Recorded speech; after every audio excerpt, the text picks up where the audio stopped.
Hi friends, welcome to our channel. இன்னைக்கு நம்ம பார்க்க போறது prawn தொக்கு. இறால் தொக்கு பண்றதுக்காக இன்னைக்கு கிட்டத்தட்ட ஒரு 1/4 கிலோ பக்கம் நான் இறால் க்ளீன் பண்ணி வச்சிருக்கேன். முக்கியமா அந்த கருப்பு கலர்ல இருக்கும்ல அந்த வெயினையும் நான் க்ளீன் பண்ணி எடுத்துக்கிட்டேன். இப்போ வாங்க தொக்கு பண்ணிடலாம். ஸோ இன்னைக்கு நான் கடலை எண்ணெய் தான் பயன்படுத்தியிருக்கேன். நம்ம வேணும்னா தேங்காய் எண்ணெய் கூட பயன்படுத்தலாம். மோஸ்ட்லி சீ ஃபுட்ஸ்க்கு வந்து தேங்காய் எண்ணெய் ரொம்ப டேஸ்டியாக இருக்கும்.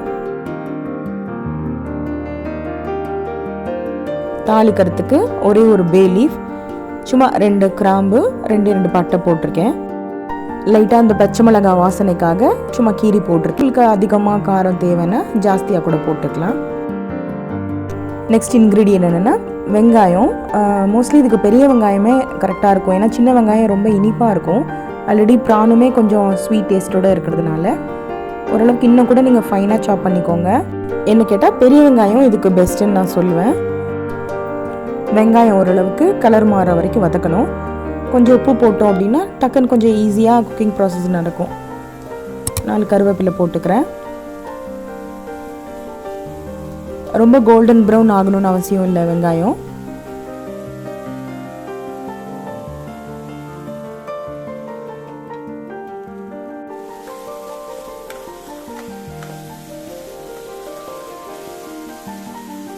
இந்த அளவுக்கு வெங்காயம் கலர் மாறினா போதும். இனி வந்து இஞ்சி பூண்டு பேஸ்ட் நம்ம ஆட் பண்ணிக்கலாம். இஞ்சி பூண்டு பேஸ்ட்டில் எனக்கு இஞ்சியை விட பூண்டு வந்து கொஞ்சம் ஜாஸ்தியான பொதுவாக நான் அரைச்சி வச்சுருப்பேன். ஓரளவுக்கு பச்சை வாசனை போகிற அளவுக்கு வதக்கி விட்டுட்டு இதே டைமில் மஞ்சள் பொடி கொஞ்சம் ஆட் பண்ணிக்கோங்க. எண்ணெயில் வதங்கும் போது நல்ல வாசனையாக இருக்கும். இந்த இறா தொக்கு பண்ணும்போது கொஞ்சம் வெங்காயம் அதிகமாகவே போட்டுக்கோங்க. ஏன்னு கேட்டிங்கன்னா நம்ம அந்த வெங்காயத்தில் கூட அந்த இறாலோட ஃப்ளேவர் அவ்வளோ நல்லாயிருக்கும். பீஸ் இல்லைன்னா கூட அந்த ஜஸ்ட் வெங்காயம் தக்காளி வச்சே நம்ம சாப்பாடு சாப்பிட்றலாம், அவ்வளோ சூப்பராக இருக்கும். இஞ்சி பூண்டு பச்சை வாசனை வந்து கம்ப்ளீட்டாக போன பிறகு நம்ம அடுத்து தேவையான பொருட்கள்லாம் ஆட் பண்ணுவோம்.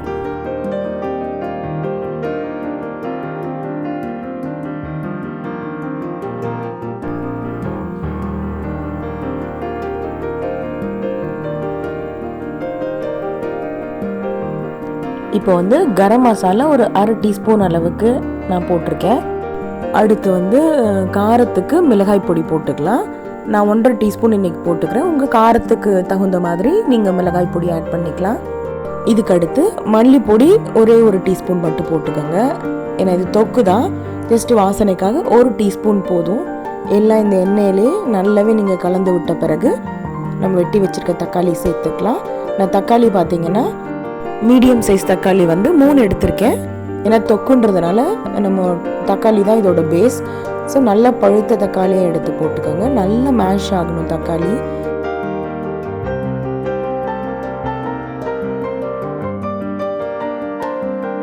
பாருங்க, இந்த அளவுக்கு நான் வதக்கி விட்டுருக்கேன். தக்காளி அதோட ஜூஸ்லேயே இந்த அளவுக்கு நல்ல ஒரு பதத்தில் வந்திருக்கு. நம்ம ஆரம்பத்தில் போட்ட எண்ணெயெல்லாம் இப்போ தான் பிரிஞ்சு வந்திருக்கு. சப்போஸ் உங்களுக்கு எண்ணெய் கம்மியாக இருக்க மாதிரினா இருந்ததுன்னா இந்த ஸ்டேஜில் நீங்கள் ஆட் பண்ணிக்கோங்க. இப்போ நம்ம கழுவி சுத்தம் பண்ணி வச்சுருக்க இறாலை சேர்த்துக்கலாம். இறால் வந்து ரொம்ப ஈஸியாக குக் ஆகக்கூடியது. ஒரு 5 to 7 மினிட்ஸில் குக் ஆகிடும். அதனால தொக்கு நீங்கள் நல்ல பதத்தில் வேக வச்சுட்டு ஃபைனல் ஒரு நம்ம மீன் போடுற மாதிரி 5 நிமிஷம் மட்டும் நல்ல ஹை ஃப்ளேமில் குக் பண்ணினாலே தாராளமாக வெந்துடும். ஸோ இந்த அளவு ப்ரான்க்கு இவ்வளோ வெங்காயம் தக்காளி தாராளமாக போதும். இன்கேஸ் உங்களுக்கு நிறையா வேணும் கிரேவி அப்படின்னா கூட நீங்கள் வெங்காயம் தக்காளி அதிகப்படுத்திக்கலாம். அவ்வளோதாங்க, ஆல்மோஸ்ட் ரெடி ஆகிடுச்சு.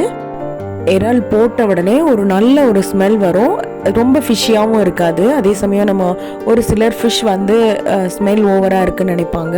அவங்களுக்கு இறால் தாராளமாக நீங்கள் ட்ரை பண்ண கொடுக்கலாம்.